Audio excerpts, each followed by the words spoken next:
అప్పుల బాధలు వెంటాడుతున్నాయా? అయితే 6 JVR వారి జాతిరత్నాలు ధరించండి. అందరికీ నమస్తే. వెల్కమ్ టు మనం టీవీ. నేను మీ తిరుపతి. ఎమ్మెల్సీ కల్వకుంట్ల కవితక్క నిన్న ప్రెస్ మీట్ పెట్టింది. ప్రెస్ మీట్ పెట్టి 35 నిమిషాల మాటలలో దాదాపు 20 నిమిషాలు హరీష్ రావును టార్గెట్ చేసింది. ఒక 5 నిమిషాలు సంతోష్ రావు గురించి మాట్లాడింది. ఒక 2 నిమిషాలు కేటీఆర్ను ఉద్దేశిస్తూ మాట్లాడింది. తర్వాత హరీష్ రావు తోటి, సంతోష్ రావు తోటి జాగ్రత్త అన్నయ్య, జాగ్రత్త నాన్న, మీరు అనుకున్నంత మంచోళ్ళు కాదు, వాళ్ళ వల్లనే బీఆర్ఎస్ ఆగమవుతుంది, వాళ్ళ వల్లనే మొత్తం బీఆర్ఎస్ పార్టీ ఖతమవుతుంది అనేటటువంటి రేంజ్లో కవితక్క మాట్లాడేటటువంటి కార్యక్రమం చేసింది. నిన్న అదే ప్రెస్ మీట్లో కవితక్క బీఆర్ఎస్ సభ్యత్వానికి రాజీనామా చేసింది. తర్వాత ఆమె ఎమ్మెల్సీ పదవికి కూడా రాజీనామా చేసేటటువంటి కార్యక్రమం చేసింది. కానీ ఆ ప్రెస్ మీట్లో తన రాజకీయ భవిష్యత్తు గురించి, లేకపోతే ఆమె పొలిటికల్గా కొత్త పార్టీ పెడుతుందా, లేకపోతే ఆమె బీజేపీలో జాయిన్ కాబోతుందా, కాంగ్రెస్లో జాయిన్ కాబోతుందా, తెలంగాణ జాగృతి పేరుతోటి ఆమె ఆర్గనైజేషన్ నడపబోతుందా అనేది మాత్రం కవిత ఇంకా పూర్తి స్థాయిలో చెప్పలే. కానీ నార్మల్గా మొత్తం ఓవరాల్ ప్రెస్ మీట్లో హరీష్ రావుని టార్గెట్ చేస్తూ మాట్లాడేటటువంటి కార్యక్రమం చేసింది. హరీష్ రావు మంచోడు కాదని, హరీష్ రావు వల్లనే నన్ను సస్పెండ్ చేసిరని, హరీష్ రావు పాలదందా చేసిందని, కాళేశ్వరంలో అవినీతి జరిగింది, ఆ అవినీతికి గల కారణము హరీష్ రావు, సంతోష్ రావు, కాంట్రాక్టర్లతో చేతులు కలిపిర్రు, ఇష్టానుసారంగా వ్యవహరించిర్రు, కేసీఆర్ పైన మచ్చ రావడానికి కారణమే హరీష్ రావు అని చెప్పి రకరకాలుగా కవితక్క మాట్లాడేటటువంటి కార్యక్రమం చేసింది. వాస్తవానికి కవితను సస్పెండ్ చేయడానికి ముఖ్యమైనటువంటి కారణం కవిత ఈ మాట మాట్లాడడమే. ఇప్పుడు గత కొద్ది నెలల నుండి ఎమ్మెల్సీ కల్వకుంట్ల కవితక్క కేటీఆర్ తిట్టింది, కేటీఆర్ ట్విట్టర్కే పరిమితం అయిపోయిండు, లేకపోతే కేటీఆర్ పార్టీని పట్టించుకుంటలేడు, నా లేఖ రిలీజ్ చేసింది కేటీఆరే, లేకపోతే కేటీఆర్ నా ఫోన్ ట్యాపింగ్ చేసిండు అని చెప్పి కేటీఆర్ పైన ఆరోపణలు చేసింది. కేటీఆర్ కేసీఆర్తో చెప్పిండట, నాయన నాతో అయితే లేదు, చెల్లి ఇట్లా మాట్లాడుతుందేమో, యాక్షన్ తీసుకుందామంటే లైట్ తీసుకో అని చెప్పి కేసీఆర్ చెప్పిండట. కేటీఆర్ కూడా నా సొంత చెల్లెనే కదా, ఎందుకు తీయని ఇలా లైట్ తీసుకున్నాడు. ఎప్పుడైతే హరీష్ రావు పైకి వచ్చిందో, ఆల్రెడీ కేటీఆర్ గురించి మాట్లాడింది, కేటీఆర్కి ఆరోపణలు చేస్తూ ఉంది, కేటీఆర్ లైట్ తీసుకున్నాడు. హరీష్ రావు పైన ఆరోపణలు చేసేటటువంటి కార్యక్రమం చేసింది మొన్న ప్రెస్ మీట్లో. నిన్న కాకంటే మొన్న ప్రెస్ మీట్లో ఆమె ఏమంటది, కాళేశ్వరంలో అవినీతి జరిగింది వాస్తవం, కానీ ఆ అవినీతికి కేసీఆర్కు సంబంధం లేదు, హరీష్ రావు వల్లనే అవినీతి జరిగింది, హరీష్ రావు వల్లనే కాళేశ్వరం ఆగమైపోయింది అనేటటువంటి మాట కవితక్క మాట్లాడింది. హరీష్ రావుకి ఎందుకు కోపం వచ్చింది కవిత మాట్లాడిన మాటలపైన అంటే, హరీష్ రావు అసెంబ్లీలో కాంగ్రెస్ వాళ్ళు విమర్శించినా, కాంగ్రెస్ వాళ్ళు తిట్టినా, కాంగ్రెస్ వాళ్ళు కోప్పడ్డా అన్ని భరించిండు. కాళేశ్వరం కమిషన్ ఇచ్చినటువంటి 650 పేజీలకు సంబంధించినటువంటి రిపోర్టు పైన చర్చ నడిచినప్పుడు హరీష్ రావు అన్నిటిపైన సమాధానం చెప్పిండు. అసలు కాళేశ్వరంలో అవినీతి జరగలేదు, అన్ని లీగల్గా కట్టినాం, అన్ని పర్మిషన్లతో కట్టినాం, ఎవరు చెప్పింది రండి చూసుకుందాం, ఒక ప్రతి అక్షరానికి నేను సమాధానం చెప్తా, నేను భయపడే వ్యక్తిని కాదు, అడగండి అని చెప్పి హరీష్ రావు ఫైట్ చేసిండు కాళేశ్వరం గురించి. అవినీతి జరగలేదని కుండలు బద్దలు కొట్టేటటువంటి విధంగా హరీష్ రావు చెప్పిండు. కానీ కవితక్క కల్వకుంట్ల కుటుంబానికి సంబంధించినటువంటి వ్యక్తి, బీఆర్ఎస్ పార్టీకి సంబంధించినటువంటి వ్యక్తి, కవితక్కనే అవినీతి జరిగిందని చెప్పినప్పుడు రేపటి రోజు రేవంత్ రెడ్డి, బండి సంజయ్ బయటకు వచ్చి నీ సొంత బిడ్డనే అవినీతి జరిగిందని చెప్తుంది కేసీఆర్, ఇంకా అవినీతి జరగలే అని నీ అల్లుడు అంటున్నాడు, ఏ మోహం పెట్టుకుని అవినీతి జరగలే అని అబద్ధాలు ఆడుతున్నారు, నీ సొంత బిడ్డ, మీ సొంత చెల్లె, మీ సొంత మరదలే చెప్తుందని చెప్పి హరీష్ రావును, కేటీఆర్ను, కేసీఆర్ను, రేవంత్ రెడ్డి, బండి సంజయ్ తిట్టేటటువంటి కార్యక్రమం చేయొచ్చు కదా. అంటే బీఆర్ఎస్ పార్టీకి విమర్శలు చేయడానికి ఇది ఒక స్కోప్ ఉంటుంది. విమర్శలు చేయడానికి కవితక్క తావిస్తుంది కాబట్టి కవిత ఉంటే బీఆర్ఎస్ పార్టీ డ్యామేజ్ అవుతుంది, కవిత వద్దు, అసలు కవిత అవసరమే లేదు అనేది వాళ్ళ వర్షన్. ఇక తర్వాత కవితక్క మాట్లాడినటువంటి మాటలు సోషల్ మీడియాలో విపరీతంగా వైరల్ అయింది. అసలు ఎమ్మెల్సీ కల్వకుంట్ల కవితక్క ఏం మాట్లాడిందో ఒక 3 నిమిషాల వీడియో మన దగ్గర ఉన్నది, ఈ వీడియో వినండి. విన్నారు కదా, ఇది ఎమ్మెల్సీ కల్వకుంట్ల కవితక్క మాట్లాడినటువంటి మాట. ఇక కేటీఆర్ని ఉద్దేశించి, హరీష్ రావుని ఉద్దేశించి, సంతోష్ రావుని ఉద్దేశించి మాట్లాడింది. ఇక వైఎస్ రాజశేఖర రెడ్డిని కలవనికి పోయిండు హరీష్ రావు అని చెప్పి మాట్లాడింది. రాజశేఖర రెడ్డిని హరీష్ రావు కలిసిన దానిపైన హరీష్ రావు ఆల్రెడీ స్టేట్మెంట్ ఇచ్చిండు, ఏబిఎన్ రాధాకృష్ణ ఇంటర్వ్యూలో కూడా మాట్లాడేటటువంటి కార్యక్రమం చేసిండు. కానీ కవితకు సంబంధించినటువంటి మాటల పైన చాలా మంది, ఇటు బీఆర్ఎస్ పార్టీకి సంబంధించినటువంటి లీడర్లు, మీడియా ఛానల్స్, తర్వాత జనం చాలా మంది హరీష్ రావు రియాక్షన్ ఏంది.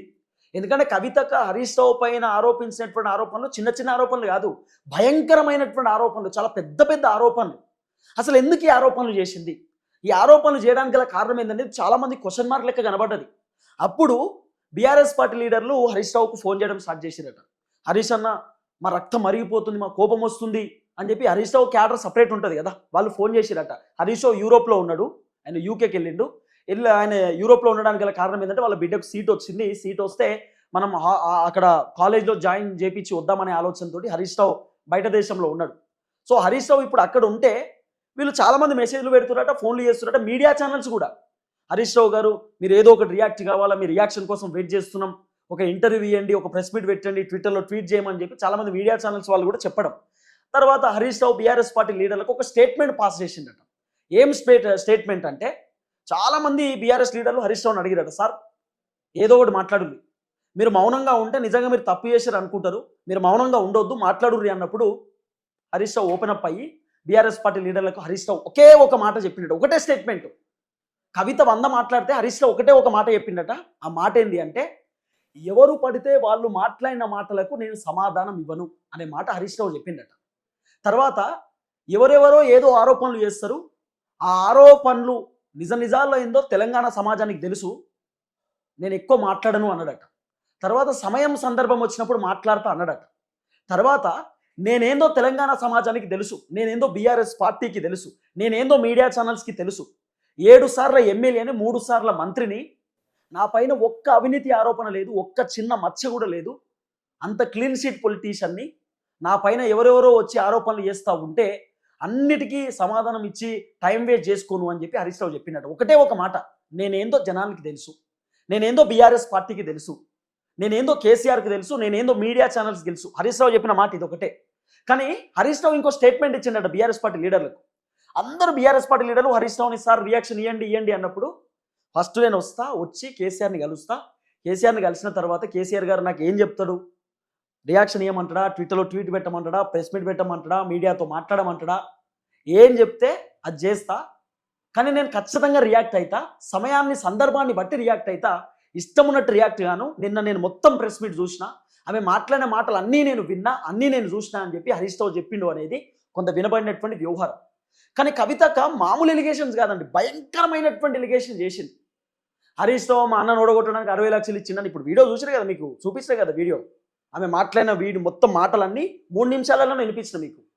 హరీష్ రావు వాళ్ళని కలిసిండు, వీళ్ళని కలిసిండు, హరీష్ రావు టీఆర్ఎస్ పార్టీకి సంబంధం లేదు, టీఆర్ఎస్ పార్టీ పెట్టిన తర్వాత 8 నెలల తర్వాత వచ్చి టీఆర్ఎస్ పార్టీలో జాయిన్ అయ్యిండు, కేసీఆర్ టీడీపీ నుండి వచ్చినాక మామయ్య మనకు సపరేట్ కావాలి మామయ్య, మనం సపరేట్ ఉండాలి మామయ్య అని చెప్పిండు, మనకు రాజకీయాలు సెట్ కావు మామయ్య, మనం ఏమైనా బిజినెస్ పెట్టుకుందాం అని చెప్పిండు. ఇవన్నీ కవితకు చెప్తుంది. నేరేళ్ల ఘటన కూడా కవితకు మాట్లాడే ప్రయత్నం చేసింది. నేరేళ్ల గురించి చెప్తుంది అక్క. నేరేళ్లలో కోలారీస్ అనేటటువంటి 7 దళితులను కొట్టిరు. కొట్టడానికి కారణము సంతోష్ రావు వల్లనే ఈ ఘటన జరిగింది, కేటీఆర్ పైన నెట్టే ప్రయత్నం చేసిరు, కేటీఆర్ బద్నామైంది అని చెప్పి కవితక్క చెప్తున్న మాట. మరి ఇన్ని రోజులు ఏం చేసింది అక్క? ఇన్ని రోజులు అక్కకు తెలియలేదా?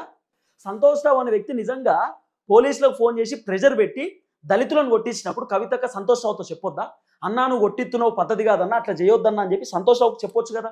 అంటే అధికారం ఉన్నప్పుడు కుటుంబం మొత్తం ఏకమైపోయారు, ఇలా అధికారం పోవడంతో కుటుంబం దూరం అయిపోయారు. మళ్ళీ కవితక్క ఏం చెప్తుంది నిన్న ప్రెస్ మీట్లో, మన కుటుంబాన్ని విడగొట్టడానికి కొంతమంది ప్రయత్నిస్తున్నారు, కొంతమంది అవినీతి పరులు ఉన్నారు, మన కుటుంబం చీలిపోతుంది అంటే హరీష్ రావు ఇప్పుడు కుటుంబ సభ్యుడు కాదా? సంతోష్ రావు ఇప్పుడు కుటుంబ సభ్యుడు కాదా? దాదాపు తెలంగాణ ఉద్యమం దగ్గర నుండి ఇప్పటిదాకా సంతోష్ రావు అనే వ్యక్తి కేసీఆర్ తోటే ఉన్నాడు. మొత్తం 2014 నుండి స్టిల్ నౌ కేసీఆర్ని వదిలి ఒక్క సెకండ్ కూడా ఉన్నాడు సంతోష్ రావు. ఎంత బిజీ ఉన్నా, రాజ్యసభ సభ్యుడైనా ఏదున్నా సంతోష్ రావు అనే వ్యక్తి ఒక్కసారి కూడా వదిలిపెట్టలే కేసీఆర్ని. కేసీఆర్ ఏడి పోయినా సంతోష్ రావు పొద్దుగానే కేసీఆర్ 6 గంటలకు 7 గంటలకు లేచినా సంతోష్ రావు లేచి కేసీఆర్ ఇంటికి పోతారట. రాత్రి 12-1 ప్రోగ్రామ్స్ అయినా కూడా సంతోష్ రావు కేసీఆర్ పడుకున్నాకనే ఇంటికి పోతారట. అట్లా కంటికి రెప్పలా కాపాడుకున్నటువంటి సంతోష్ రావు పైన ఈరోజు ఆరోపణలు. మరి కవితక్క ఎందుకో లేదు, కేసీఆర్ వాళ్ళ ఇంటికి ఊకే పోదు కవితక్క. కల్వకుంట్ల కవిత అనే పేరు పెట్టుకుంది కదా, కేసీఆర్ ఇంటి పేరే పెట్టుకుంది కదా. ఇంకా మరి నాన్న కోసం పోవాలి, నాన్న ఇంపార్టెంట్ అని నాన్న దగ్గరికి పోలే. ఇప్పుడు ఊకే నాన్న దగ్గర ఎందుకో ఉండదు, నాన్న బాగోగులు ఎందుకో చూసుకోదు. నాన్న దవాఖానలో ఉన్నప్పుడు ప్రోగ్రామ్స్ అన్ని చూసుకొని పోయింది అక్క, మరి అప్పుడు ఎందుకు పోలే? ఇవన్నీ క్వశ్చన్ మార్క్స్. ఏం లేదు, ఇప్పుడు ఏంది, హరీష్ రావు అనే వ్యక్తిని టార్గెట్ చేస్తే బీఆర్ఎస్ పార్టీ చీలిపోతుంది. బీఆర్ఎస్ పార్టీ చీలిపోయిన తర్వాత కవిత అనేటటువంటి పర్సన్కి ఒక స్కోప్ వస్తుంది. అది నేను నెక్స్ట్ వీడియోలో చెప్తా ఏం జరుగుతుందో.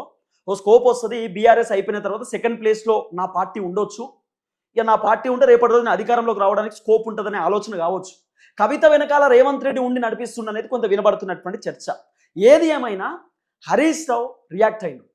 హరీష్ రావు చాలా క్లియర్గా బీఆర్ఎస్ పార్టీ లీడర్లకు చెప్పిండట, ఎప్పుడు మాట్లాడాలో నాకు తెలుసు, ఆందోళన పడవద్దు, ఇబ్బంది పడవద్దు, ఓపికతో ఉండండి, అన్నిటికీ సమాధానం చెప్దాం, నేను రాబోతున్నా, వచ్చినాక మనం అందరం మాట్లాడుకుందాం, ప్రతి దానికి కౌంటర్ ఇస్తా అని చెప్పి హరీష్ రావు చెప్పిండు అనేది కొంత వినబడుతున్నటువంటి వ్యవహారం. చూద్దాం ఏం జరగబోతుంది.